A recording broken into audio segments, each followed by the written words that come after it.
ఈ అడవి నాదే, వేట నాదే. తిరుతా శతృ వంశం 100 మందిని చంపే యోధుడు.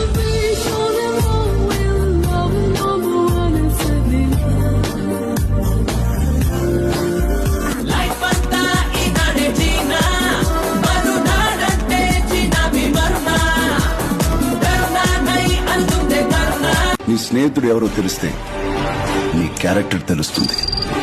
నీ శత్రువు ఎవరో తెలిస్తే సిట్టిబాబు గారి చెవులోకి మాట వెళ్ళడం కష్టం గాని ఒక్కసారి వెళ్ళిందంటే ఆ మాట అక్కడే ఉండిపోతాయి. అన్నం దొర